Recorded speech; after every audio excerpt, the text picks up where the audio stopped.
একদিকে গরমের দাপটে রাজ্যবাসীর বেহাল দশা, অন্যদিকে ভোটের ময়দানেও গরমাগরম অবস্থা চলছে, মানে যেদিকেই হাত দাও সেদিকেই ছ্যাঁকা লাগবে।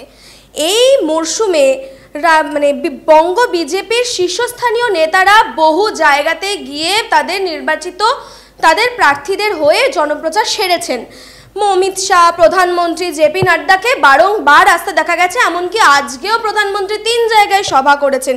কিন্তু গরমের দাপট থেকে বাঁচতে কিছুটা হলেও কিন্তু তারা রেহাই পেতে চেয়েছেন। এর মাঝেই আরও একটি নতুন মুখ বলা ভুল যাকে বলে, বিজেপিরই এক নেতা, হ্যাঁ শুভেন্দু অধিকারী, মানে এ প্রান্ত থেকে ও প্রান্তে ছুটে গরম ক্লান্তি কোনো কিছুকেই তোয়াক্কা তিনি করছেন না। তিনি জনপ্রচার সারছেন, তিনি তার প্রার্থীদের হয়ে প্রচার সারছেন।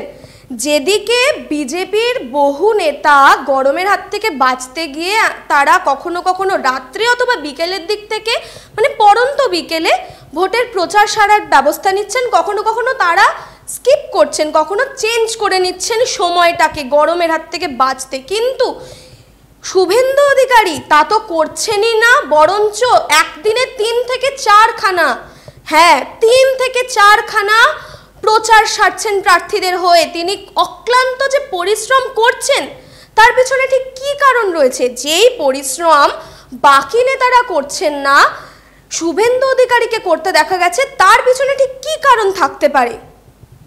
এটা কি তার মরণ বাঁচনের ভোট বলে মনে করছেন? তিনি কি মনে করছেন দিল্লিতে যদি বিজেপি সরকার গঠিত হয় সেখানে মোদিজি, জেপি নাড্ডা, অমিত শাহের চোখে পদোন্নতি ঘটাতে চাইছেন তার?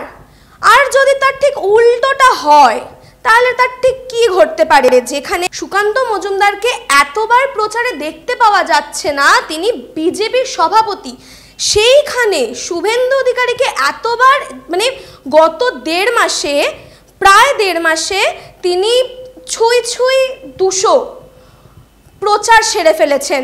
মানে যেভাবে তিনি ছুটে চলেছেন সেখানে তো তাই মনে হচ্ছে যে তিনি রীতিমতো মরণ বাঁচনের ভোটে লড়ছেন। কিন্তু যদি পরিণতি উল্টো হয়, দিল্লির সরকারে 400 পার দূর থাক, যদি বিজেপি সরকার গঠনই না হতে পারে, তাহলে কি বিজেপিতে তার যে পদ রয়েছে সেই পদ কি হারাবার আশঙ্কা করছেন? বাকি যে শীর্ষস্থানীয় নেতৃত্ব রয়েছে তাদের চোখে কিছুটা হলেও মানে তলায় চলে যাবেন, তলানিতে ঠেকে যাবেন বলে মনে করছেন? এবার সে ভবিষ্যতেই তো সেটা দেখা যাবে, আর সেদিকে তো নজর আমাদের থাকবে। আর আপনার নজর থাক ডিজিটাল খবরিলালের পর্দায়, কারণ খবর আপনাদের, নজর আমাদের। ডিজিটাল খবরিলাল, খবর আপনাদের, নজর আমাদের।